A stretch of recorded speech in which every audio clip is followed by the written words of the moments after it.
So we are starting today valuation of goodwill. Valuation का मतलब होता है basically calculation of goodwill. There is a difference between treatment of goodwill and valuation of goodwill. जब हम बोलते हैं treatment of goodwill, it means we are talking about accounting treatment of goodwill. और जब हम बोल रहे हैं वैल्यूएशन ऑफ गुडविल, तो simply goodwill how it is to be calculated उसका बात करते हैं हम लोग यहाँ पर। कुछ थियोरेटिकल चीजें हैं जो हम लोग डिस्कस करेंगे, और वो नोट्स मैंने आपको फिजिकली पकड़ा दिए हैं। होल्ड करिएगा, I am just opening up the file.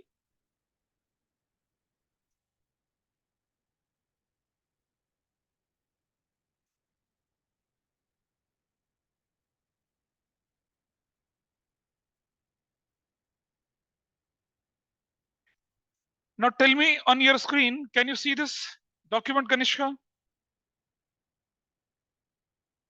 हाँ या ना बताओ, तुम्हें दिख रहा है? हाँ? क्या हो गया? खत्म हो गई? कैसे? Kanishka, can you see this?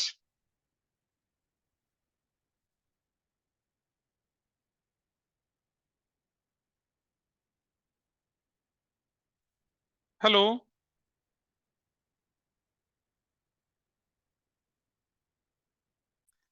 आइए देखें। तो समझिएगा, गुडविल बेसिकली एनसीईआरटी की डेफिनेशन है, हमें उसको लेके चलना है। गुडविल की डेफिनेशन एनसीईआरटी में बहुत ही सिंपल सी दे रखी है। एक, हाँ, कोई एक सिंपल डेफिनेशन अगर मैं बोलूं तो जो नोट्स में आपके सामने दे रखी है, डेफिनेशन अगर हमें लिखने के लिए आ जाए तो, हालांकि आप अकाउंटेंसी का पेपर का स्टैंडर्ड वो नहीं रहा कि आपसे सीधी सीधी डेफिनेशन बुलवाए। Value of reputation of the firm in respect to profit expected in future over and above the normal profits। मतलब आप दुनिया से कितना अच्छा प्रॉफिट कमा रहे हो, उसकी एक वैल्यू, उसको हम क्या कहते हैं? गुडविल कहते हैं। और ये क्या होती है? इंटेंजिबल एसेट्स होती है। अब जो गुडविल होती है ना, वो बेसिकली एक फैक्टर की वजह से नहीं होते, there are multiple factor because of which goodwill arises in the business. मान लीजिए हमने क्या बोला कि बंदे का मतलब समझ लो दुकानदार कोई है, उसकी गुडविल कैसे डेवलप होती है? उसका जो प्रोडक्ट है उसकी क्वालिटी बहुत अच्छी है, उसके प्राइस बहुत रीजनेबल है, उसके प्राइस रीजनेबल है, उसकी क्वालिटी बहुत अच्छी है, उसका बिहेवियर बहुत अच्छा है, उसकी लोकेशन बहुत अच्छी है। There are number of factors. सारे फैक्टर्स के बारे में डिस्कशन करेंगे। इन पर वन मार्कर क्वेश्चन जरूर से आता है। इन पर वन मार्कर क्वेश्चन आपका जरूर से आता है कि how location is a factor affecting goodwill. ऐसा वन मार्कर क्वेश्चन के चांसेस बनते हैं। हालांकि, हाँ, हाँ, मैं बताऊंगा ना कैसे। How location give rise to goodwill. एक अच्छी लोकेशन से गुडविल कैसे बढ़ती है? तो एक इसको करने का एक तरीका होता है, मैं बताऊंगा कैसे, क्योंकि थ्योरी भी इस चैप्टर से आने के पूरे पूरे चांसेस बनते हैं। अच्छा, कई बार क्या होता है कि जैसे कंपार्टमेंट के एग्जाम में बोल दिया कि describe the formula to calculate super profit method. ऐसा भी कई बार। बेटे कंपार्टमेंट का लेवल लेके चलते हैं, उनको दे दो शीट। कंपार्टमेंट का लेवल लेके चलते हैं, तो क्या होता है कि हमारे नॉर्मल एग्जाम आराम से हो जाते हैं। जैसे कुछ लोग क्या करते हैं, स्टाफ सिलेक्शन कमीशन के गवर्नमेंट जॉब के एग्जाम्स होते हैं, वो लोग क्या करते हैं कि क्लर्क की तैयारी करते हैं, कभी नहीं निकलता। लेकिन जब वो ऑफिसर लेवल की तैयारी करते हैं तो क्लर्क निकलता है। तो गवर्नमेंट के सर्विस के एग्जाम जो होते हैं, उनमें आपको जिस एग्जाम को टारगेट करे उससे एक लेवल ऊपर की तैयारी करनी पड़ती है। 100 मार्क्स क्यों आते हैं? 100 मार्क्स इसीलिए आते हैं किसी बच्चों के, क्योंकि उनका लेवल सीबीएसई से एक लेवल ऊपर होता है और वो कंपार्टमेंट होता है।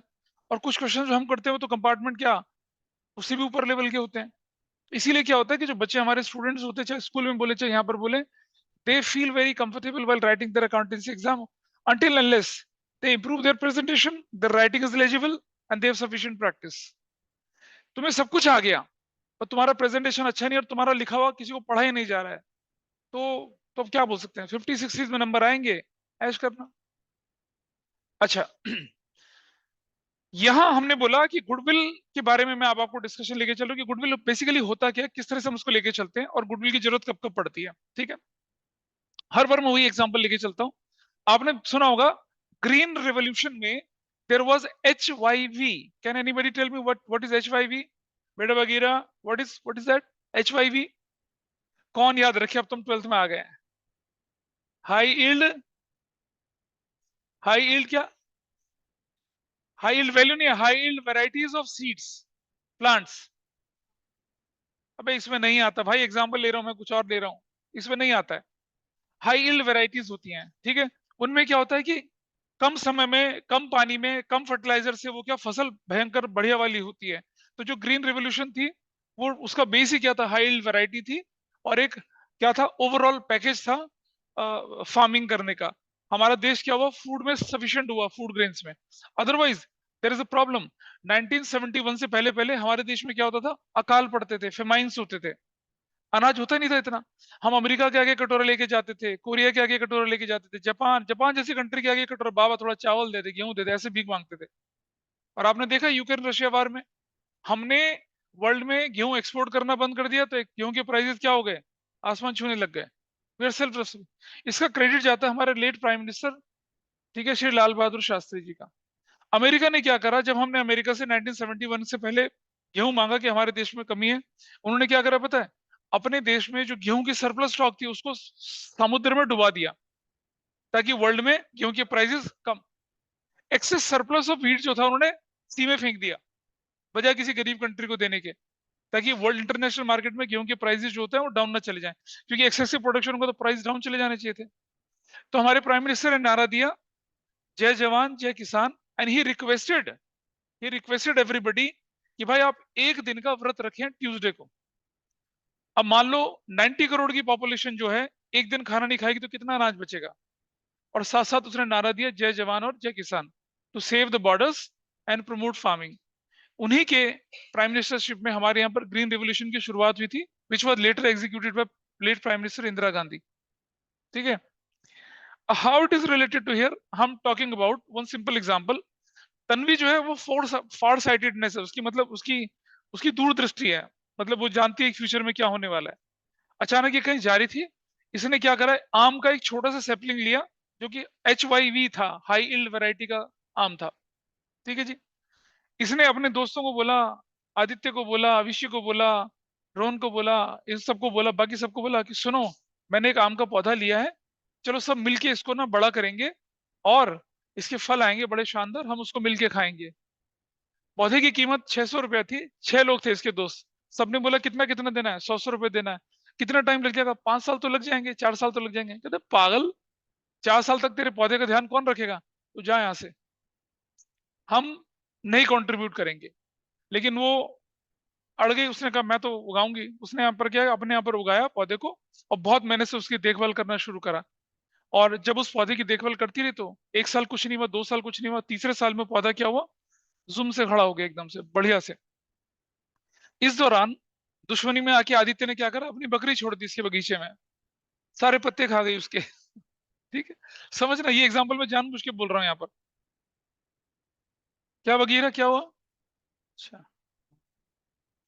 तो बकरी ने उसके पत्ते खा लिए, इसने क्या किया फिर, ट्री गार्ड लगा दिया उसके चारों तरफ, ट्री गार्ड। यानी कि उस पेड़ को बड़ा करने में इसने क्या है, खर्चा और कर दिया, ट्री गार्ड का खर्चा कर दिया। ये खाद डालती थी उसके अंदर, पानी डालती थी, she was so committed, so dedicated. बारिश आती थी ना, छाता देके पानी देती थी उसमें, इतनी मेहनत करती थी उस पेड़ के लिए ये।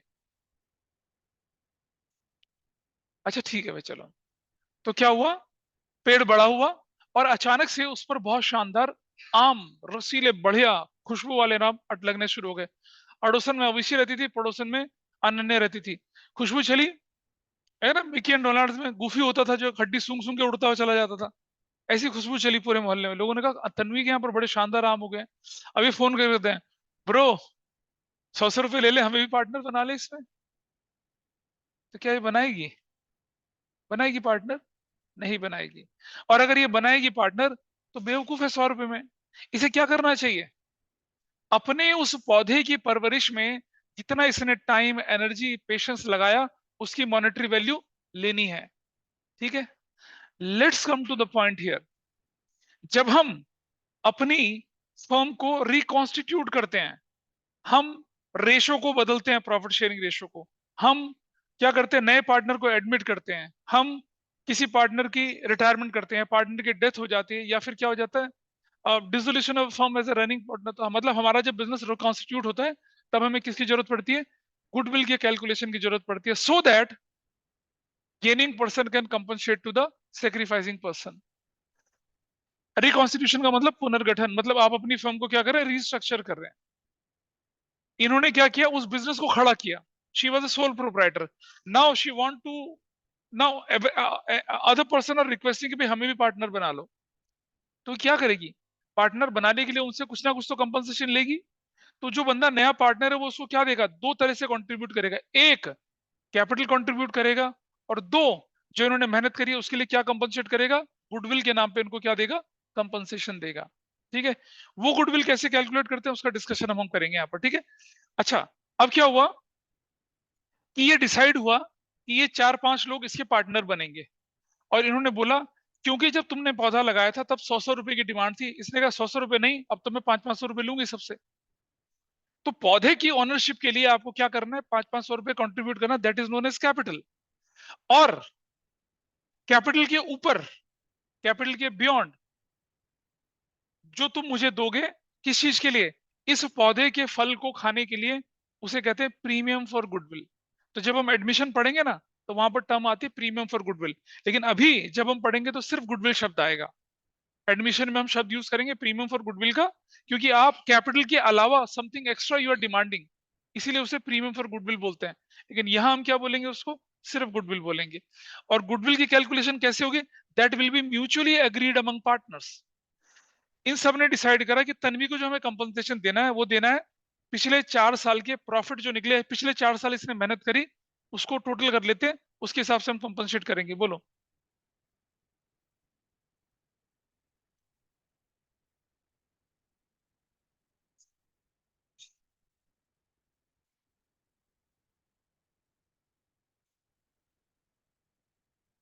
बेटा समझो, premium for goodwill accounting for goodwill के ट्रीटमेंट का पार्ट है। मैंने क्या बोला था आपको, हम वैल्यूएशन पढ़ रहे हैं, हम ट्रीटमेंट थोड़ी पढ़ रहे हैं। तो मैंने आपको क्योंकि रेफरेंस आ गया इसलिए बताया कि premium for goodwill is a treatment of accounting treatment of goodwill है, जो हम आगे के चैप्टर में पढ़ेंगे।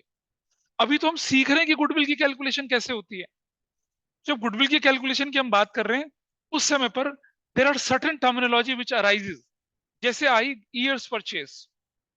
ठीक है, अब ईयर्स परचेज क्या बोला है, तन्वी ने बोला कि ठीक है भाई, मैंने पिछले 5 साल में जो प्रॉफिट कमाया था तुम मुझे दे दो। तो बाकी पार्टनर बोले ये तो बहुत ज्यादा हो जाएगा, ये तो बहुत ज्यादा हो जाएगा, ऐसा करो पिछले 5 साल का एवरेज के हिसाब से तुम ले लो। उसने कहा ठीक है, एवरेज दे दो। तो क्या हुआ, गुडविल की कैलकुलेशन में एवरेज प्रॉफिट मेथड आ जाता है। अभी सिखाऊंगा कैसे बनता है वो। अच्छा, फिर जब गुडविल, अब तन्वी ने देखा कि 5 साल का टोटल अगर मैं एग्रीगेट लेके चलूं तो मेरे लिए अच्छा है, लेकिन पार्टनर कहते हैं हमारे लिए अच्छा नहीं है, पन्ने मत पलटो भी जरूरत पड़ेगी बाद में। बाकी पार्टनर ने सजेशन दिया कि नहीं नहीं ऐसा करते हैं, हम एवरेज प्रॉफिट ले लेते हैं। जब एवरेज निकला तो तन्वी को पसंद नहीं आया एवरेज वाली बात। उसने कहा नहीं, एवरेज तो बहुत कम आ रहा है। तो फिर ये डिसाइड हुआ कि तन्वी, आपके बिजनेस जो आपने उस पौधे को खड़ा करा उसमें मोस्ट स्ट्रगल के कितने साल थे। इन्होंने कहा 3 साल मुझे बड़ा स्ट्रगल करना पड़ा, जब आदित्य की बकरी मेरे पौधों को खा गई, जब तूफान ने मेरे पौधों को उड़ा दिया, और जब धूप लग गई थी, 3 साल मुझे बहुत स्ट्रगल करना पड़ा उसको इकट्ठा करने में। तो उन्होंने कहा चलो ठीक है, एवरेज को हम 3 साल से मल्टीप्लाई कर देते हैं। इस मल्टीप्लीकेटिंग फैक्टर को हम बोलते हैं ईयर्स परचेज। क्या बोलते हैं इसे, years purchase. How it is decided, again it is decided by the mutual consent of partners. तो अगर क्वेश्चन में ईयर्स परचेज ना दे रखा हो तो कुछ नहीं करना है। अदरवाइज बोलते हैं ना, goodwill will be calculated on the basis of average profit of last 4 years of 3 years purchase. तो सी योर नोट्स, क्या दिख रहा है, goodwill is the monetary value or advantage of good name, reputation, wide business connections, which well-established business has developed over a period of time as compared to a newly established business or any existing business of the same age in the same industry.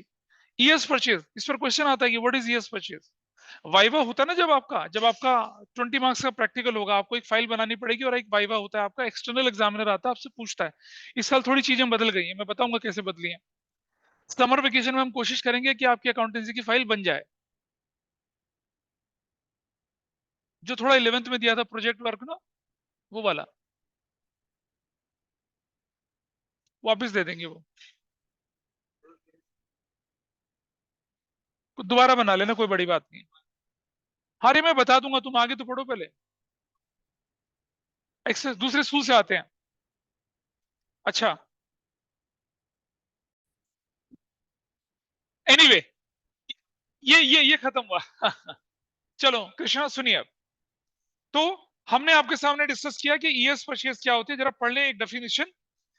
ये वो struggle period, ये वो transition phase होता है for a business during which a newly establish business get converted into a well establish business.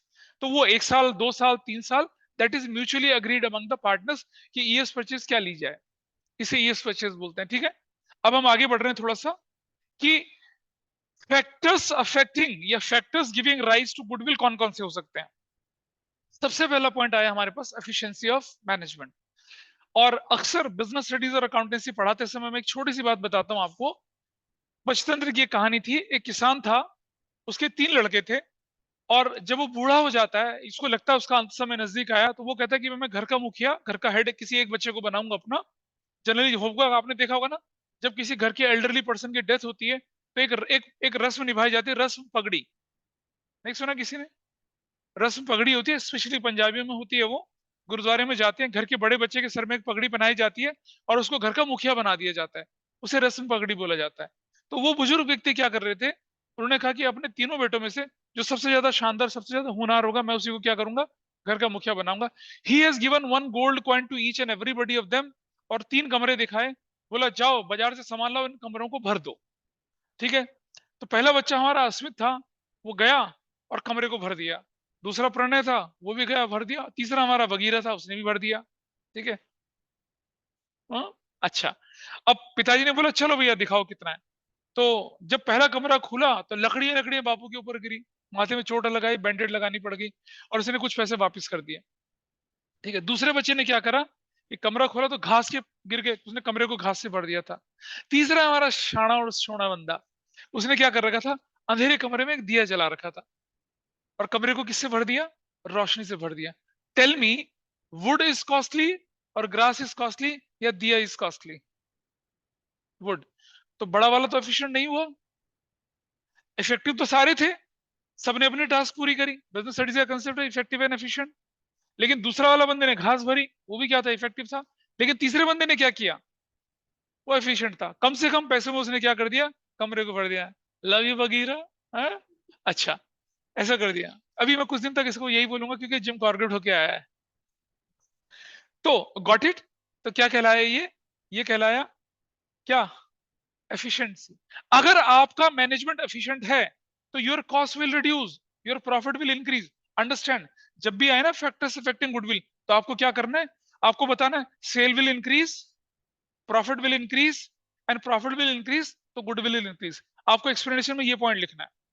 if if business is efficient, if management is efficient, obviously your revenue will increase, your profit margin will increase because you will reduce the cost, और उससे आपका profit बढ़ेगा। This is how it happens. ठीक है जी। Quality of product goods और services, quality of product goods और services की बात कर रहे हैं हम लोग। आपका प्रोडक्ट शानदार है, मार्केट में उसका कंपैरिजन का कोई नहीं है, there will be higher demand of your product. होगी ना, आपकी प्रोडक्ट की क्या होगी, हायर डिमांड होगी। और डिमांड हायर होगी तो क्या होगी, सेल्स ज्यादा होगी। सेल्स ज्यादा होगा तो क्या होगा, वॉल्यूम पे आप खेलेंगे और आपको क्या मिलेगा, प्रॉफिट ज्यादा मिलेगा, और गुडविल आपकी क्या हो जाएगी, उससे ज्यादा हो जाएगी। दिस इज हाउ क्या होता है, this is how quality of product give rise to goodwill. समझ पा रहे हैं? ऐसे को रिलेट करना है। थोड़ा और आगे चलते हैं, नेचर ऑफ बिजनेस की बात करते हैं हम लोग, है ना, नेचर ऑफ बिजनेस की। तो हाँ, ठीक है, देखिए जरा ध्यान से, हम दो लोगों का एग्जांपल लेके चलते हैं। एक हमारे सामने डॉक्टर चंद्रा है और एक प्रणय है। ठीक है, अच्छा, अब होता क्या है कि जरा देखिएगा कि नेचर ऑफ बिजनेस कैसे पड़ता है। चंद्रा साहब क्या करते हैं, रोडवेज की बसों में, यूपी रोडवेज की बसों में गैस भरकर हमराज चूर्ण बेचते हैं। नहीं पता? कभी रोडवेज की बसों में ट्रेवल किया है? नहीं किया, नहीं करा, कभी नहीं करा होगा। ट्रैवल करके देखना, अमेजिंग एक्सपीरियंस होता है। खटर फटर चलती है वो बसें, खिड़कियां खुली रहती हैं, कोई एसी वैसी कुछ नहीं होता, और हर स्टॉप पे कभी कोई खीरा बेचने वाला, कभी फ्रूट चाट बेचने वाला, कभी कोल्ड ड्रिंक वाला, कभी कुछ बेचने वाला, और कभी कभी गैस भर कर हमराज चूर्ण बेचने वाला आ जाता है। ठीक है, खाओगे तो चूर्ण निकलेगी। वो आ रहे, रिकॉर्डिंग में आने दे। ठीक है, तो अब ये भाई साहब क्या करते हैं, 10 रुपए की छोटी शीशी, 25 रुपए की बड़ी शीशी, वो बेचते हैं। और पता क्या करते हैं वो लोग, क्या बताते हैं, ये चूर्ण है, अगर बदहजमी हो खा जाओ, गैस हो खा जाओ, खीरा चाहो सलाद में उसको भी डाल के खा जाओ, मल्टीपर्पज चूर्ण होता है, 10 रुपए का एक और 20 रुपए का 3, ऐसे करके शीशी बेचते हैं। इतने समझदार और शातिर लोग होते हैं, पता है क्या, आगे की तरफ से चढ़ते हैं और जनरली लोग सोचते हैं क्या खरीदना क्या नहीं खरीदना, और पता है जानबूझ के बोलते हैं अच्छा भाई साहब 3 चाहिए, अभी आ रहा हूं मैं, पीछे कोई बोल नहीं रहा होता 3 आ रहा हूं, और आगे वाले सोचते हैं कि पीछे वाला जो है वो खरीद रहा है, चल भाई एक हमें भी दे दे, एक हमें भी दे दे, ऐसे कर करके वो बेच रहे होते हैं। बिल्कुल, बिल्कुल, ठीक है। और उसके साथ-साथ क्या करते हैं फिर वो, जैसे मान लो कि एक आम आदमी का बिल्कुल चार्म होता है कि वो सोने के गहने पहने, तो क्या करते हैं, चूर्ण जब बिक जाता है तब क्या करते हैं, देखिए भाई साहब, सोने से कम नहीं और खो जाए तो गम नहीं, क्या सोने की चेन। अब वो पता क्या करते हैं, 10 रुपए की, 10 रुपए की, 10 रुपए की, लेकिन इसके साथ क्या, 2 कान के झुमके भी 10 रुपए के, इसके और साथ क्या, 2 कड़े भी, मतलब 10 रुपए 20 रुपए में सोने के आर्टिफिशियल कंगन। और कोई मतलब कस्टमर बोलता है, जैसे कृष्णा बोलता है, भाई इसका कलर वलर तो नहीं निकल जाएगा, तो आपने देखा होगा ना बस में एक डंडा लगा रहता है, डंडे में चिन्ह करके घिस घिस घिस घिस घिस करके दिखाते हैं, निकला, ऐसे करके बेचते हैं। चंद्रा भाई साहब रोडवेज की बस में गैस भर कर हमरा चूर्ण बेच रहे हैं। दूसरा प्रणय बाबू हैं, मुंबई के जवेरी बाजार में डायमंड मर्चेंट, 200 करोड़ की 600 करोड़ की डील होती है भाई साहब की, ठीक है, नीरव मोदी को, मेहुल चौकसी को उधारी देते हैं लोग, ठीक है ठीक है अब आप मुझे बताइए किसकी रेपुटेशन ज्यादा होगी मार्केट में, चूर्ण चूर्ण बेचने वाले की, ए भाई साहब किसकी बात कर रहा है, किसकी, मजाक नहीं, किसकी, डायमंड मर्चेंट की। So understood, nature of product give rise to क्या, गुडविल। आपका पोर्शे का शोरूम है और आपका मारुति का नेक्सा का शोरूम है, किसकी रेपुटेशन ज्यादा मार्केट में, पोर्शे वाले की। आप हीरो, आप हीरो पुक गाड़ी बेचते हो, हीरो पुच एक मतलब ऐसी होती थी अंडी फंडी गाड़ी जो होती थी बेकार सी, और भाई साहब डुकाटी का शोरूम लेके बैठे हैं चंद्रा जी, किसकी रेपुटेशन ज्यादा मार्केट में, समझ रहे हैं। सो नेचर ऑफ प्रोडक्ट से क्या होता है, आपका प्रॉफिट का वॉल्यूम हायर होता है and you have higher goodwill. This is how we can correlate that thing with you. बेइज्जती होगी ना, कोई बात नहीं, ठीक है आगे, price of product goods and services, if you are charging reasonable prices you will have more customer, you have more customer, you have more sale, you have more sale, you have more profit, and that will give you rise to goodwill। ऐसा आप correlate करके देख सकते हैं उसको, ठीक है। Location, Ajay बाबू ने क्या किया, छलेरा में एक मॉल खोला, छलेरा में मॉल खोला, ठीक है, छलेरा शॉपिंग पैराडाइज ऐसे करके खोल लिया। नहीं कम नहीं, रीजनेबल, कम नहीं बोला मैंने, रीजनेबल,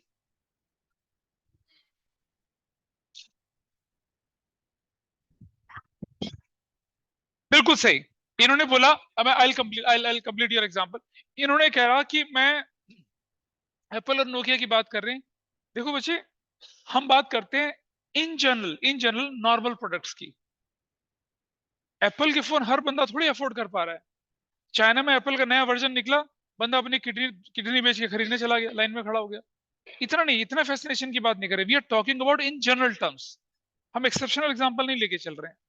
तो इन जनरल मासेस की बात करते हैं, अगर आपकी प्राइस रीजनेबल है तो क्या होगा, आपके पास वॉल्यूम ज्यादा होगा, कस्टमर ज्यादा आएंगे आपके पास। क्यों व्यक्ति लाजपत नगर भागता है, क्यों व्यक्ति चांदनी चौक या गांधीनगर भागता है कपड़े खरीदने के लिए, क्योंकि वहां पर प्राइस उसको बहुत रीजनेबल मिलते हैं। अंडरस्टैंड, अगर आप किसी मॉल में या मान्यवर वगैरह में कहीं चले जाएंगे और वेडिंग एसेसरीज खरीदते हैं, वो वेडिंग एसेसरीज अगर आप चांदनी चौक जाके खरीदते हैं, जमीन आसमान का फर्क दिखेगा आपको, इतना जबरदस्त फर्क होता है उसमें, ठीक है। तो चलिए, अजय बाबू ने क्या किया, एक और ब्रांच खोल दी बंगेल में, ठीक है, बंगेल पैराडाइज करके, ठीक है। और मैंने क्या करा, सेक्टर 18 में पोंटी चड्डा की सारी जमीनें खरीद कर एक माल खोल दिया नया वाला। अब आप मुझे बताइए कहाँ फुटफॉल ज्यादा होगा, प्राइम लोकेशन पे फुटफॉल ज्यादा होता है।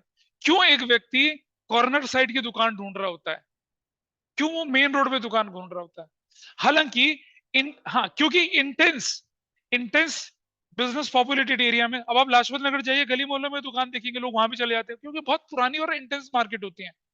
लेकिन नई नई सड़कों में तो क्या होता है, सड़क वाली दुकान को, तो लोकेशन से क्या होता है, you have more customer, you have more customer, higher sales तो हायर प्रॉफिट और goodwill is going to be higher. और आप देखिएगा कि कई बार क्या कहते हैं ना कि कॉर्नर साइड का प्लॉट है उसकी कीमत इंटीरियर के जो प्लॉट्स होते हैं उनसे ज्यादा होती है। क्यों? Location matters a lot.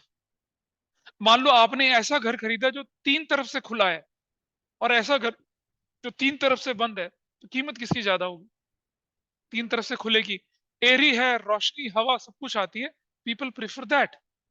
तो लोकेशन का क्या होता है, फर्क पड़ता है। लोकेशन अच्छी होने से आपके पास, देखिए, location will give rise to goodwill, no that's incomplete sentence. Location अच्छी होने से क्या होगा, फुटफॉल ज्यादा होगा, मतलब कस्टमर ज्यादा आएंगे, ज्यादा क्या होगी, सेल, ज्यादा profit, then it will give rise to goodwill. In that way we have to explain. आगे चलते हैं हम लोग।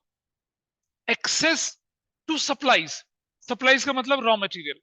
आप बनाते हैं स्टील मैन्युफैक्चरिंग, और आपकी स्टील मैन्युफैक्चरिंग ग्रेटर नोएडा के सूरजपुर इंडस्ट्रियल एरिया में बनती है। और आपका जो आयरन ओर है और कोल जो है वो कहां से आता है, झारखंड, रांची से आता है। और एक बंदा जिसकी झारखंड में ही क्या है, कोल माइन भी है उसकी, और क्या है उसका, वहां पर आयरन ओर का, और वहां पर ही प्रोडक्शन है। तो बताइए ज्यादा बेनिफिट में कौन है? झारखंड वाला बंदा ज्यादा बेनिफिट में है, क्योंकि उसके पास एक्सेस है सप्लाईज की, अनइंटरप्टेड सप्लाई है। मान लो लॉकडाउन लग गया, कुछ भी लग गया, तो जिनके आसपास रॉ मटेरियल होता था उन्होंने अपने बिजनेस बंद नहीं करे और प्रोडक्शन करा। लेकिन जहां रॉ मटेरियल दूर से आता था वो बिजनेस क्या हो गए, बिल्कुल ठप हो गए, बंद हो गए। एक्सेस टू सप्लाई क्या होता है, gives you uninterrupted production, uninterrupted sale in the market, और उसके साथ साथ क्या होता है, प्रॉफिट, और उसके साथ साथ क्या होता है, गुडविल। आगे चलते हैं। Favourable contracts. आपने ना, आपने ओटीटी पे गैंग्स ऑफ वासेपुर और बहुत सारी इस तरह की, अगर देखे होंगे, हमें इस तरह की सीरीज देखी होंगी, जिनमें क्या होता है कि वो कोल माइन के कॉन्ट्रैक्ट लेते हैं, मेट्रो के कॉन्ट्रैक्ट लेते हैं। आपने देखा होगा ना, यूपी में अभी कुछ दिन पहले क्या हुआ कि शूट आउट करे कुछ क्रिमिनल्स का। तो there is a police group जिसे कहते हैं एसटीएफ, स्पेशल टास्क फोर्स। ये स्पेशल टास्क फोर्स सबसे पहले जो बनी थी यूपी में, एक आईपीएस ऑफिसर थे उन्होंने बनाई थी, और उनका उनका टारगेट था बबलू श्रीवास्तव। उस समय ना रेलवे के कॉन्ट्रैक्ट जो होते थे, मेट्रो के कॉन्ट्रैक्ट होते हैं, करोड़ों रुपए के होते हैं मेट्रो के कॉन्ट्रैक्ट। और ये बहुत आराम से नहीं मिलते हैं आपको। इसके लिए आपको क्या चाहिए, पॉलिटिकल जेक चाहिए होता है और क्रिमिनल का सपोर्ट चाहिए होता है, तब जाके कॉन्ट्रैक्ट मिलते हैं आपको, अदरवाइज नहीं। मैं आपको एग्जांपल देता हूँ। I live here in the near by sector. Sector के अंदर जो सड़कें होती हैं, कनेक्टिंग रोड होती हैं, उन पर अगर आप क्या करें, उस पर आप कंक्रीट बिछाने का होता है ना, तारकोल की सड़क, सीमेंट का वो तारकोल का रोड बिछाने का। तो ऐसे मैंने पूछ लिया एक बार से, सिर्फ एक सेक्टर के एक ब्लॉक में उसका बजट कितना था, वो टेंडर था 2.5 करोड़ का। सिर्फ सोसाइटी के अंदर वाले एरिया में जो सड़क पक्की करनी थी नोएडा अथॉरिटी ने, 2.5 करोड़ का कॉन्ट्रैक्ट था। अब आप सोचिए, एक्सप्रेस वे को कवर अप करने का कॉन्ट्रैक्ट मिल गया 65 करोड़ का। ठीक है, एक नोएडा के अंदर ही अंदर स्ट्रीट लाइट बदलने का कॉन्ट्रैक्ट 200 करोड़ रुपए का। इतने बड़े बड़े कॉन्ट्रैक्ट होते हैं। तो सोचो, अगर आपके पास फेवरेबल कॉन्ट्रैक्ट्स हैं तो क्या होगा, हायर रेवेन्यूज। हायर रेवेन्यू तो क्या होगा, higher profit, then your goodwill is going to be always higher. बिल्कुल होगी प्रॉफिट ज्यादा। भैया जिसका प्रॉफिट नहीं उसकी गुडविल ही नहीं होती। एक ऐसा बिजनेस जो प्रॉफिट ही नहीं कमा रहा, जिसके शटर हमेशा गिर जाते हैं, कैसे बोलोगे तुम उसको? उसको नहीं बोल सकते तुम, गुडविल उसकी होगी नहीं। अगर आप मार्केट में औरों से अच्छा प्रॉफिट कमा रहे हैं, then only you have a goodwill. अच्छा, एज ए स्टूडेंट, एक स्टूडेंट की गुडविल जैसे बोले तो क्या, मार्क्स। हाँ, हाँ, हाँ जी।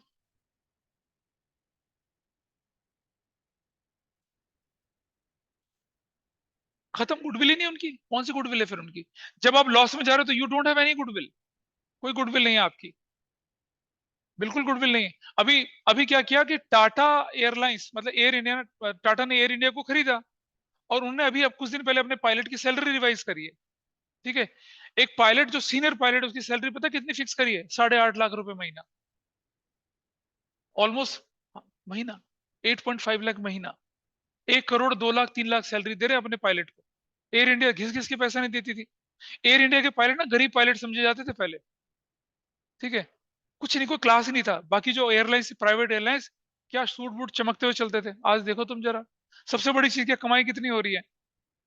ठीक है, लेकिन एक बात और है, ट्रेनी पायलट है ना, उसको शुरू के 2-3 महीने तक सिर्फ 50,000 रुपए दे रहे हैं वो लोग। लेकिन जब पायलट सीनियर हो रहा है and they have open up there funds, इतना शानदार। आगे चलते हैं। सर, हाँ जी। गुडविल क्या फ्यूचर गारंटी की तरह मिल सकती है? नहीं, गुडविल गारंटी की तरह नहीं मिलती है। गुडविल का गारंटी से कोई लेना देना नहीं होता। लेकिन अगर आपके पास गारंटीड कॉन्ट्रैक्ट हैं, आपके पास गारंटीड सप्लाई ऑर्डर्स हैं, तो आपकी गुडविल क्या होगी? बहुत शानदार होगी। ठीक है। अच्छा सुनो जरा, आप अमेजन से सामान मंगवाते हो, ठीक है। अमेजन का सामान जो होता है, एपारो रिटेल्स लिमिटेड करके देखा होगा ना आपने कभी, बॉक्स पे देखा कभी नहीं? एपारो रिटेल्स लिमिटेड करके आदित्य बिरला ग्रुप की कंपनी है वो। तो अमेजन के जितने भी छोटे मोटे सामान है वो देती है। अब तुमने कभी देखने की कोशिश नहीं की, तुमने तो ऑर्डर किया, खरीद लिया। कभी लेवल लेवल पढ़ के देख लिया करो कौन सप्लाई कर रहा है उसको, लिखा रहता है बिल्कुल। मैं देखता हूँ 80% से ज्यादा प्रोडक्ट इंडिया के अंदर जो है एपारो रिटेल्स लिमिटेड प्रोवाइड करता है। और सब कुछ है, आप लैपटॉप ले लीजिए, कुछ भी ले लीजिए, इलेक्ट्रिकल फोन वोन कुछ भी अमेजन में जाके देखिए। किसी फोन को सर्च करिए, किसी लैपटॉप को सर्च करिए, प्रोवाइडेड बाय एपारो लिमिटेड करके ऐसा करके दिखेगा आपको। तो वो आदित्य बिरला ग्रुप की कंपनी है, उसने अमेजन के साथ टाई अप कर रखा है। तो सामान की गारंटी कौन दे रहा है? अमेजन दे रहा है ना, कि आप सप्लाई करो, हम बेचेंगे उसको। सो ये एक फेवरेबल कॉन्ट्रैक्ट की कैटेगरी में चला जाता है। Behaviour of the owner and staff, behaviour of the owner and staff, ठीक है। अब मान लो हमारा बघीरा क्या हुआ, वो गया चांदनी चौक में साड़ी खरीदने के लिए। क्यों भाई? है ना, शादी, सहेली ने बोला मुझे बनारसी साड़ी चाहिए, कांजीवरम चाहिए, इसने कहा चलो चलते हैं भाई, ये चला गया। और उसने बोला तुम्हारी पसंद है हम पहनेंगे उसको, साड़ी खरीदने चला गया। एक दुकान में जाता है, दरवाजा लगाता है, धक्का लगाता है, खुलता ही नहीं दरवाजा। गार्ड आके कहता है भाई पीछे हट, कह रहा बाहर की तरफ खुलेगा ये, कहाँ कहाँ से आ जाते हैं, चल अंदर आ, क्या चाहिए तुझे? अंदर आके ये बोलता है, खड़ा रहता है क्योंकि बहुत भीड़ होती है, nobody is taking care of him. और ये पैसा लेके गया 6-7 लाख रुपया, साड़ी खरीद के लेगा। अच्छा जी। थोड़ा और अंदर जाता है तो पूछता है भाई पानी वानी कुछ मिलेगा? कहता हाँ क्यों नहीं मिलेगा। गार्ड आता है, पानी की गिलास लेके ले फेंक के माता, कहता पी ले। कहता, चाय भी पिएगा तू अब? कहता नहीं नहीं पीने मुझे चाय। ठीक है। एक दो साड़ियां देखता है, भाग के निकल आता है। फिर चांदनी चौक में दोबारा दूसरी दुकान में जाता है, श्री रामचंद्र कृष्ण चंद्र साड़ी स्टोर में। जैसे ही अंदर घुसने वाला था, कड़क सलूट के साथ एक 6 फुटा मुच्छड़ जवान दरवाजा खोलता है, आइए सर अंदर आइए। ठीक है। बहुत सुंदर सुंदर सी शोडसियां, किसे कहते हैं, सेल्स गर्ल्स, आके कहते हैं sir what do you want to purchase. दिल खुल गया उसका बच्चे का तो। ठीक है भाई, नींद नहीं जाएगी तुम्हारी, लेकिन इतनी बढ़िया जगह भेजा तुम्हें। अब ये जाके क्या करता है, थोड़ा सा अंदर और जाके कहते हैं, अचानक से क्या होता है, शेक आ रहे होते हैं भाई साहब के लिए, बादाम शेक, थोड़ी देर में मैंगो शेक आ रहा है, लस्सी आ रही होती है। एक साड़ियां, दो साड़ियां, तीन साड़ियां, इसे एक खरीदने तो 6 खरीद के जाता है। ठीक है। और बहुत शानदार साड़ी होता है, सहेली को भी पसंद आ जाती है, इनकी डोर और ज्यादा स्ट्रांग हो जाती है। ठीक है। अब अमय कहता है कि भाई मुझे ना भी साड़ी खरीदनी है, उसकी सहेली ने भी रिक्वायरमेंट करी। अब हमारा वगैरह क्या करेगा, कौन सी दुकान में भेजेगा बताओ? तुम होते तो कौन सी दुकान में भेजते पहले? हैं? और पता क्या बोलता है, जाके पहले चाय मांगी उससे। दोस्त ऐसे ही होते हैं। But in reality you will refer to which shop, first या सेकंड? कौन सी वाली को? सेकंड वाली को। क्यों? क्यों ऐसा? एनवायरमेंट था, बिहेवियर अच्छा था ओनर का। तो अगर बिहेवियर अच्छा होगा ओनर को तो क्या होगा, कस्टमर्स ज्यादा आएंगे, कस्टमर्स ज्यादा आएंगे तो क्या होगी, सेल ज्यादा होगी, सेल ज्यादा होगी तो क्या होगा, आपका प्रॉफिट ज्यादा होगा जनरली। अगर आपका कस्टमर, ठीक है, मैंने बहुत कई बार देखा है कि सेल्समैन जो होता है ना वो ठगा देता है, ये नहीं है, ये नहीं है, ये नहीं। दुकानदार मालिक कहता है कि अरे भाई साहब क्या चाहिए तुम्हें, अच्छा ये निकाल दे उसको, निकाल दे उसको, निकाल दे उसको, और बेच देता है सामान आपको। ऐसा भी होता है। तो behaviour of the owner that matters a lot, काफी अच्छे तरीके से। ठीक है। आफ्टर सेल सर्विसेज, आपने प्रोडक्ट खरीद लिया, प्रोडक्ट में कोई खराबी आ गई, फोन पे फोन करे जाए कॉल सेंटर को, कोई सुनने को जवाब नहीं है आपका। क्यों लोग अमेजन को प्रिफर करते हैं? रिफंड रिटर्न पॉलिसी में कोई ज्यादा पूछताछ नहीं करते हैं वो लोग।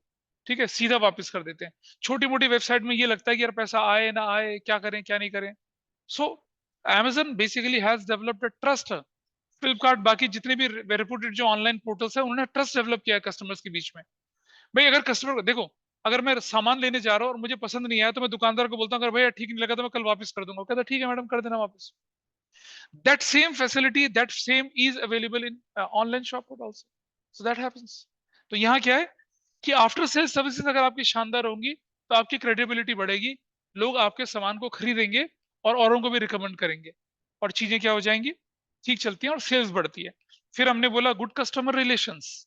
आप कस्टमर्स को स्कीम्स देते हो, उनको कूपन देते हो, जब वो वापस आते हैं, जैसे मान लीजिए कोई आदमी आपकी दुकान से, आपने देखा होगा ना, जब आप किसी गारमेंट्स की शॉप में जाते हैं, 20,000 की खरीद पे आपको क्या करते हैं वो, कुछ स्पेशल डिस्काउंट देते हैं, कुछ कैरी बैग देते हैं, ब्रीफ केस देते हैं, कुछ और चीजें देते हैं। इस तरह से कभी मॉल में जाइए ना, ऑफर निकल रखे होते हैं ना, नहीं निकल रखे थे ऑफर। मॉल में जाते हैं, जैसे मान लिया जाए कृष्णा एक मॉल में क्या ऑफर था, 50+50 का, याद है 11th में बताया था मैंने, है ना अभिषी? 50+50 ऑफर में क्या हो, अभिषी चली गई किसी फैशन ब्रांड के स्टोर में, और सारा स्टोर खाली करके ट्रक में अपलोड करवा दिया। और क्या था, 50+50 का था। और जब वापस जाने की बारी आई, वो कहता मैडम बिल तो देना पड़ेगा आपको। जब 50+50 मतलब 100% फ्री हुआ ना? नहीं, नहीं होता। लेकिन अभिषी ने सोचा, अरे डिस्काउंट ऑफर लगा रहता है, 50+50, 50%+50%। अभिषी ने सोचा 100% डिस्काउंट है। पूरा पूरी दुकान अपलोड करवा ली अपने ट्रक में, और जाने लगी। मैनेजर कहता bill, what kind of bill, 50+50? इसका मतलब होता है 1,000 rupees per -50%, your value is what, 500 रुपया। उस पर भी 50%, कितना, 250 रुपया। तो टोटल कितना देना पड़ेगा इसे, 250 देना पड़ेगा। मतलब 50+50 का मतलब होता है 75% ऑफर ऑफ। समझे ना अभिषी? पता? हाँ, डायरेक्ट लिखेंगे तो कस्टमर आएंगे कैसे भाई लोग, तो बेवकूफ बच्चे कैसे आएंगे दुकान में खरीदारी करने के लिए, डायरेक्ट कर लेंगे तो दैट क्लिक कर जाती है ना। चलो चल के देखते हैं 50+50 का क्या मतलब हुआ, ऐसे चल, है जी। 375 क्यों होगा? हाँ तो 250 कितना हुआ, 1000 का? हाँ 75% ऑफ ही तो बोला मैंने 375 कब बोला? नहीं लिखते ना, मार्केटिंग है कैसे। अब तुम बताओ, तुम अपने प्रोडक्ट के प्राइस में 499 रुपए लिखते हो, और कुछ लोग 499.99 लिखते हो। 5,000 बोलना और 4,999 बोलने में थोड़ा सा साइकोलॉजिकल फर्क होता है तो 1 ही रुपया कम। तो आप देख रहे हैं ज्यादातर प्रोडक्ट में 4,999 लिखा रहता है, हालांकि वो 1 रुपया वापस नहीं करते हैं, लेते 5,000 ही हैं आपसे, लेकिन इफेक्ट है। और हमारे देश में ये बहुत ज्यादा चलता है, बहुत बहुत ज्यादा चलता है। 1 रुपया भी अगर कहीं से कम मिल रहा होगा, वो हमारे बाइंग डिसीजन को ऐसे बदल देता है। ठीक है। गुड लेबर रिलेशंस, ये भी बहुत इंपॉर्टेंट चीज है। मैं अक्सर आपको पिछली क्लास में मैंने जब जब आप छोटे बच्चे थे तब मैंने एग्जांपल दिया था आपको। मारुति ने स्विफ्ट की नई डिजायर लॉन्च करी, और उसकी 6-6 महीने की वेटिंग थी, और मानेसर प्लांट था मारुति का, वहां पर उसका प्रोडक्शन होना था। अब मानेसर प्लांट में हुआ ये कि एक वर्कर ने बोला कि मेरी बहन की शादी है, मुझे छुट्टी दे दो। जीएम जो था, उसने कहा छुट्टी दे देंगे। अब बाद में उसने कहा कि प्रेशर ज्यादा हो गया, तेरी छुट्टी कैंसिल, तुझे एक 15 दिन की छुट्टी नहीं दे रहे, तुझे 7 दिन की छुट्टी मिलेगी। वो थोड़ा बातचीत करने के लिए गया, हीटेड आर्ग्यूमेंट हो गया, लड़ाई झगड़ा हो गया। अब लड़ाई झगड़ा हो गया तो उसने क्या करा, यूनियन वालों को बुलाया, और यूनियन वाले आ गए, और जीएम बात करने के लिए बाहर नहीं आया।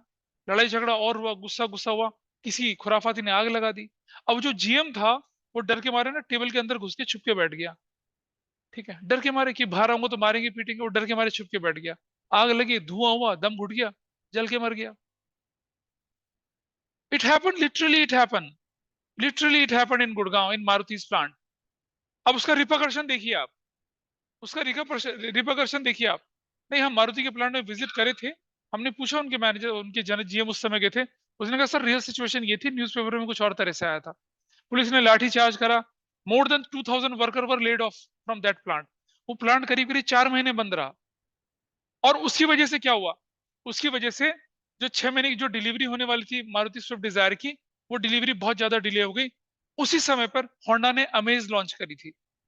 और आप जानते हैं, आपको गाड़ी खरीदनी है, मारुति नहीं मिल रही तो आप क्या करोगे, उसी के जैसे दूसरी लोगे आप, and people switch over to Honda की अमेज। और आज होंडा की अमेज मारुति के स्विफ्ट डिजायर को उतनी टक्कर देती है। अगर वो हड़ताल ना होती, वो लेबर रिलेशन इंटैक्ट रहते, तो शायद ये नौबत ना आती, और होंडा अमेज उतने अच्छे ढंग से पिकअप नहीं कर पाती जितना स्विफ्ट डिजायर करती। Latest Swift Dzire also picked it up, लेकिन होंडा अमेज उस सेगमेंट में उसको भयंकर टक्कर देती है। आप देखेंगे जितनी होंडा अमेज मार्केट सड़कों में दिख रही होती है, उससे थोड़ी ज्यादा स्विफ्ट की डिजायर दिख रही होती है।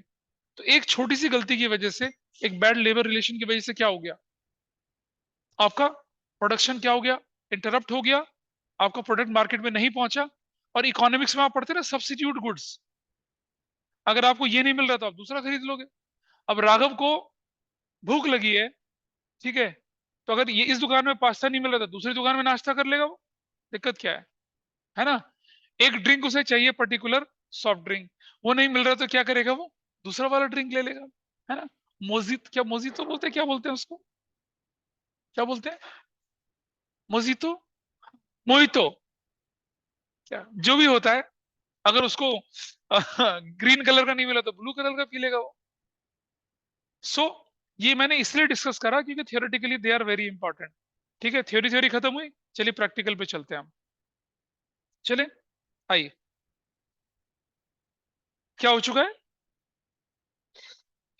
आइए, methods of valuation of goodwill. क्या चाहिए तुम्हें, आइए। गुडविल की कैलकुलेशन के मेथड दो तरह के होते हैं, आपकी स्क्रीन पर दिख रहा होगा आपको, बेस्ड ऑन प्रॉफिट्स और बेस्ड ऑन कैपिटल है। मत करो लड़ाई यार, वो उस बाउल में बहुत सारे पेन रखे हैं, ले लो जाके।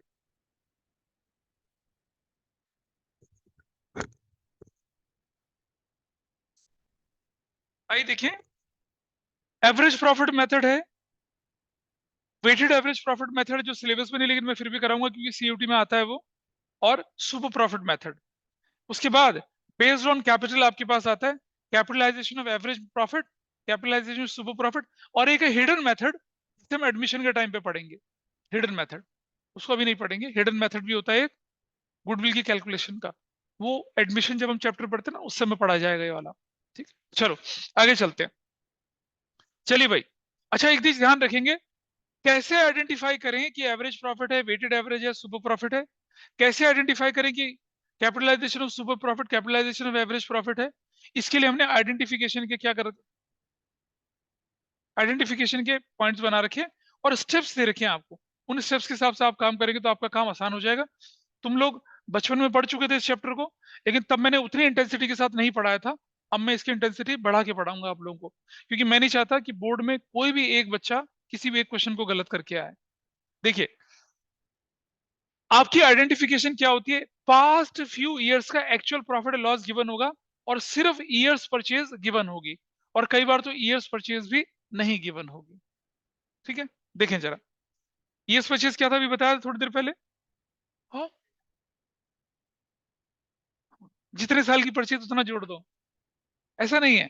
आगे चलते हैं, एक एग्जांपल। अच्छा, फॉर्मूला क्या है, goodwill is what, average profits into numbers of years purchase, that is goodwill. Average profit कैसे निकलता है, पिछले 4 साल 5 साल का प्रॉफिट का टोटल करो, डिवाइडेड बाय 4 साल करो, 5 साल हो तो डिवाइडेड बाय 5 करो, 10 साल है तो डिवाइडेड बाय 10 करिए, वैसा निकलता है। और एक एग्जांपल आपके सामने है, तो बिल्कुल सिंपल एग्जांपल है, मैं थोड़ा सा क्रिटिकल एग्जांपल लेके चलूंगा, आसान एग्जांपल तो आपके सामने सॉल्व हो रखा है।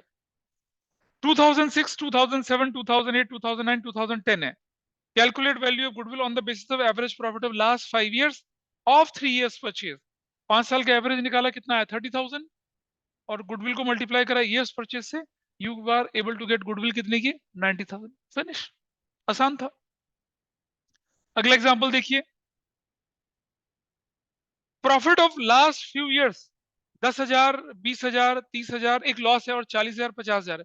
अच्छा बेटा, अगर किसी साल में लॉस आ जाए तो माइनस कर देना है ना। तो आपका एवरेज प्रॉफिट कितना हुआ, 18,000, मल्टीप्लाई करा 3 ईयर परचेज से, कितनी वैल्यू गुडविल की आ गई, 54,000 आपकी गुडविल की वैल्यू निकल आई। ये आसान केस था। ठीक है, चलो, अब अगर हमारे क्वेश्चन में एबनॉर्मलिटीज आ जाएं तो हम क्या करेंगे, यहां से क्वेश्चन बिगड़ने शुरू हो जाते हैं। क्या होती है एबनॉर्मलिटीज, उस पर मैं डिस्कशन करता हूं कुछ एक क्वेश्चन लेके, जरा समझे पहले।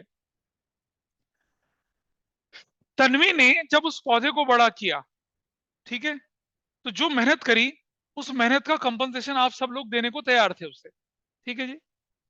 लेकिन अचानक एक भयंकर आंधी तूफान और ओले गिरे, और पेड़ मरनासन हो गया, उसकी मुंडी मुड़ गई। ऐसी कंडीशन को आप नॉर्मल बोलेंगे क्या, नहीं, it was an abnormal loss. Chandra की बकरी उसके पत्ते खा गई, ऐसी सिचुएशन को आप नॉर्मल बोलेंगे, नहीं होता, नॉर्मल थोड़ी होता। गांव शहर में भाई, नोएडा में किसी ने बकरी बकरी पाल रखी है भाई, नहीं पाल रखी है ना, नहीं होता ना किसी का। तो अगर हम प्रॉफिट की बात करते हैं गुडविल कैलकुलेशन में, तो सिर्फ और सिर्फ एवरेज और नॉर्मल प्रॉफिट की बात करेंगे। अगर हमारा प्रॉफिट इन्फ्लेट हो गया किसी एबनॉर्मल एक्टिविटी की वजह से, उसे हटा देंगे। और अगर हमारा प्रॉफिट डाउन हो गया किसी एबनॉर्मल एक्टिविटी की वजह से, उसको भी हटा देंगे। यानी कि we will make adjustments towards abnormalities. क्या होती है एबनॉर्मलिटीज? जैसे loss of goods by fire. आग रोज लगती है क्या? हमें कहता दिल में तो लगती है, नहीं रोज नहीं लगती आग। तो अगर कभी कभी आग लगती है, वो एबनॉर्मल लॉस है। तो मान लो आपका 1 साल का प्रॉफिट था 5 लाख रुपया, और एबनॉर्मल आग लगने की वजह से 1 लाख रुपए का प्रॉफिट कम हो गया, 4 लाख रह गया। तो उस 1 लाख को आप क्या करेंगे? एडजस्ट करेंगे, अपने प्रॉफिट में एड बैक करेंगे। अरे भाई, आपका प्रॉफिट रिड्यूस होना चाहिए नॉर्मल लॉसेस की वजह से, अब नॉर्मल की वजह से तो नहीं। प्रॉफिट ओरिजिनली 5 लाख था, 1 लाख का आपने क्या कर दिया? लॉस बाय फायर कर दिया, माइनस करके प्रॉफिट 4 लाख बनाया। लेकिन गुडविल की कैलकुलेशन में आप 4 लाख नहीं करेंगे, 1 लाख को वापस जोड़ेंगे, कितना बनाएंगे प्रॉफिट? 5 लाख बनाएंगे। You will adjust abnormalities. Adjust करेंगे, इंक्लूड नहीं करेंगे, एडजस्ट करेंगे। मतलब अगर आपका प्रॉफिट किसी एबनॉर्मल लॉस की वजह से माइनस हो गया होता, तो उसको एड बैक करके ठीक करेंगे उसको। ऐसे ही आपने क्या किया, 1 साल में आपका प्रॉफिट था 5 लाख, और 10 लाख आपने कमा लिया profit from sale of building. अब सेल ऑफ बिल्डिंग थोड़ी बिजनेस है आपका, आपका बिजनेस तो गारमेंट का है। तो क्या करेंगे? वो जो 10 लाख रुपए का एबनॉर्मल गेन है, उसे क्या कर देंगे? माइनस कर देंगे, एडजस्ट करेंगे, माइनस करेंगे। तो एबनॉर्मल गेन को आप क्या करेंगे? माइनस करेंगे, और एबनॉर्मल लॉसेस को क्या करेंगे? प्लस करेंगे। अच्छा लेकिन सुनो, profit was 5 lakh excluding salary to worker 10,000। Normal expense है, एक्सक्लूड है मतलब माइनस नहीं करा, तो माइनस करेंगे, बिल्कुल सही बात है। Correct, got it? ठीक है। तो अगर कोई नॉर्मल एक्सपेंस था वो माइनस होना था, तो माइनस करेंगे। जैसे profit was rupees 4 lakh excluding insurance premium 20,000, minus करेंगे उसको, सीधी सी बात है। ठीक है। अच्छा, your profit is 5 lakh including interest on investment 20,000, क्या करेंगे? ये अबनॉर्मल से माइनस करेंगे, क्योंकि इंटरेस्ट ऑन इन्वेस्टमेंट थोड़ी कोर एक्टिविटी है आपकी। माइनस करेंगे, समझे? कुछ माइनस करेंगे, कुछ क्या करना है आपको? प्लस करना है। इसके हिसाब से आइए जरा एग्जांपल देखते हैं दूसरा आपके सामने। देखिए, प्रॉफिट और loss of past few years were as follows. 80,000 including abnormal gain, क्या करूंगा भाई इसका मैं? माइनस करूंगा, तो आपका क्या हो जाएगा? 70,000। Everybody okay with this? हो गया, रख लीजिए किनारे पे, वहां जाके प्रैक्टिस करिए। दूसरा, rupees 1 lakh including abnormal loss, क्या करूंगा? एड बैक करूंगा। ठीक है, तो आपका आंसर बदल जाएगा। एग्जाम्पल नंबर, पेज नंबर 1 पे है बेटा, कहां दो दो पेज पे घूम रहे हो तुम लोग? पहला इलस्ट्रेशन। दूसरा, 90,000 एक्सक्लूडिंग फैक्ट्री रेंट, क्या करोगे? फैक्ट्री रेंट माइनस करेंगे, ऑपरेटिंग एक्सपेंस होता है, सब्ट्रैक्ट करेंगे। ठीक है, गॉट इट? आगे चलते हैं। 30,000 का प्रॉफिट था including profit on sale of furniture, क्या करोगे इसका? इंक्लूडिंग क्या profit on sale of furniture आपकी कोर एक्टिविटी है? नहीं। ये प्रॉफिट में जुड़ना चाहिए था? नहीं, माइनस कर देंगे। ऐसे ही, and including loss on sale of plant 64,000, इसको क्या करेंगे? एड बैक करेंगे। सो सी व्हाट, हाँ see what is your answer now? देख रहे हैं, 70, 120, 80, 24, 294, एवरेज प्रॉफिट निकाला 294 अपॉन में 4, यू गॉट 73,500, और उसको एवरेज, उसको ईयर्स परचेज से मल्टीप्लाई करा, आपको क्या निकल आई? अपनी वैल्यू निकल आई। कोई डाउट है यहां तक किसी को? ठीक है, थोड़ा एडवांस चीजों को करेंगे, उससे पहले बुक के कुछ क्वेश्चंस हम सॉल्व कर लेते हैं। निकालिए बुक अपनी, open up the books now. Her intangible, every intangible assets is amortised. कैसे अमोर्टाइज होती है? आपका बिजनेस ओवर द ईयर क्या होता है? धीरे धीरे डिक्लाइन कर रहा होता है, प्रॉफिट धीरे धीरे डाउन जाता है, तो ऑब्वियसली आपकी गुडविल भी डाउन जाएगी। हाँ, क्या गुडविल इज अमोर्टाइज 10%? नहीं, जब आप कैश फ्लो स्टेटमेंट पढ़ेंगे ना, तो दिखा जाएगा आपको गुडविल की वैल्यू पिछले साल 1 लाख थी, इस साल 90,000 हो गई, तो 10,000 को बोलेंगे अमोर्टाइजेशन ऑफ गुडविल। तो अगर इंक्रीज हो जाएगी तो उसको एक्विजिशन, वो तो मतलब आपने खरीदी गुडविल, तो इन्वेस्टिंग कहलाएगा वो। कैश फ्लो में पढ़ाया था, गुडविल घट जाए तो अमोर्टाइजेशन, बढ़ जाए तो परचेज, यानी इन्वेस्टिंग कहलाएगी वो। हाँ जी, बुक खोलिएगा भाई। हाँ, ओ, भाई की किताब मेरे पास 15 दिन से पड़ी है, लेकिन लेने नहीं आया, और मैसेज भी दिया था तुम्हें मैंने। कहाँ था? सगाई में गया था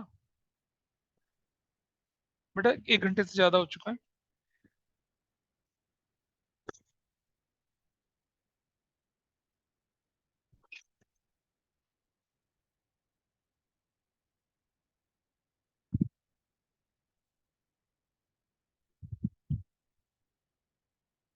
खाना है, चलो बस होने वाला है।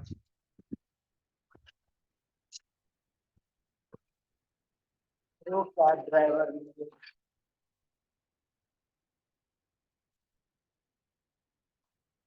चलिए देखिए, बुक खोलिए फटाफट से। एक दो क्वेश्चन ट्राई करेंगे, देखेंगे आपको कुछ समझ में आया नहीं आया। लेट अस सी।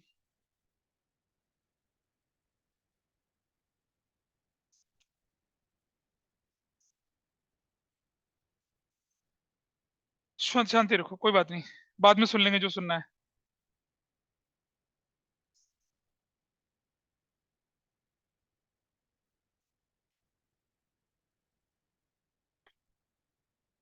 जैसे एग्जाम्पल नंबर 2 देखिए फटाफट करके, एग्जाम्पल नंबर 2। एग्जाम्पल 2 करेंगे, 3 करेंगे, 4 करेंगे, फिर आगे बढ़ेंगे जल्दी। नहीं, एक्सरसाइज एक्सरसाइज। एक्सरसाइज का क्वेश्चन नंबर 2, क्वेश्चन नंबर 3, जल्दी से। पेज बता दो, पेज नंबर उसको। क्या सेकंड हो गया तुम लोगों से? हाँ, फोर्थ कर रहे हैं, फिफ्थ भी कर रहे हैं, सेकंड हो गया नहीं हुआ ये बताइए। थर्ड में क्या दिक्कत आई? थर्ड किससे नहीं हुआ? एक मिनट जरा बुक दिखाओ मुझे अपनी। सी थर्ड क्वेश्चन तुमने कर लिए? तुम तो, हाँ सर, थर्ड क्वेश्चन में बोला गया कि 100% of the average annual profit of past 3 years और पास्ट 4 ईयर्स। पास्ट 3 ईयर में ले लीजिए 288, 181 और 800 और 187, 200, ये ले लीजिए। तो एवरेज ऑफ पास्ट 3 ईयर्स वो क्या बनेगा आपका? 288,000 प्लस 188, 800 प्लस 187, 200। इनका एवरेज निकालेंगे तो डिवाइडेड बाय कितना करना पड़ेगा? 3 करना पड़ेगा। क्या निकली वैल्यू? कितना निकला? इन तीनों का टोटल कितना निकला? कितना? ये एवरेज है बाय 3, तो क्या वैल्यू निकली? 19,000। एक एवरेज ऑफ लास्ट 4 ईयर्स, तो कितना बनेगा? 288 प्लस 188, 800 प्लस 187, 200 प्लस क्या? 253, 200 डिवाइडेड बाय कितना? 4। क्या निकला एवरेज प्रॉफिट बताइए? 9,10,200 डिवाइडेड बाय 4, क्या निकला? ये निकला। कौन दोनों में से ज्यादा है? कौन ज्यादा है? तो यही तो हो गया आपका, इसी का 100%, यही तो होगी वैल्यू। कुछ नहीं, क्वेश्चन में कहाँ है? नहीं है, हो गया क्वेश्चन। हाँ यही था, 4 करिए, जल्दी से 4 करिए। Is it okay Ganesh? This part yes sir. Fourth करिए, फोर्थ करिए फटाफट से।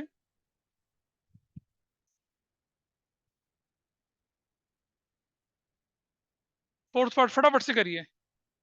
अजय ने कर लिया? फोर्थ कर लिया? फिफ्थ करो, सिक्स करो, करते चलो।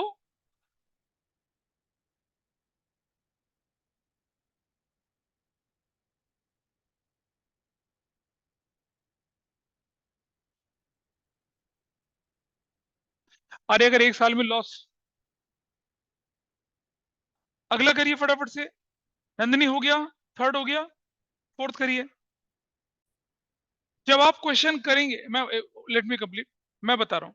जब आप क्वेश्चन करेंगे ना बेटा, सुनो आगे, तो कुछ चीजें ऐसी आएंगी जिनको पढ़ के लगेगा कि क्या वो नॉर्मल। सुनो, क्या एक एम्प्लॉय वॉलेंटरीली आपकी ऑर्गेनाइजेशन को फ्रीक्वेंटली छोड़ के जाते हैं? ये एक एबनॉर्मल सिचुएशन है। तो ऐसे में अगर आपने कंपनसेशन पे किया तो वो एबनॉर्मल था, उसको एड बैक करना होता है। दूसरा तरीका, एक बार अपनी शीट खोलिए जरा, ओपन अप योर शीट। अरे सुनो रोहन, शीट खोलिए। हाँ, अब आप जरा पहुंचो पेज नंबर 3 पे। पेज नंबर 3 खोलना जरा, पेज नंबर 3 खोलो ना नोट्स का एक बार।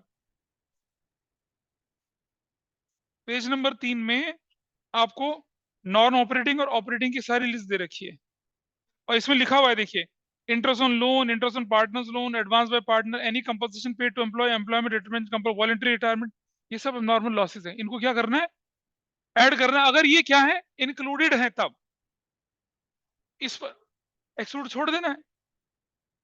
ठीक है, तो इसको देखिए और तब उन अबनॉर्मलिटीज को हैंडल करिए। इस पर मैं डिस्कशन अगली क्लास, तो क्वेश्चन नंबर 10 तक आप लोग करेंगे, और उसमें कुछ चीजें आपसे हो जाएंगी, कुछ नहीं होंगी, but need not to worry, बाकी हम अगली क्लास में करेंगे। ठीक है।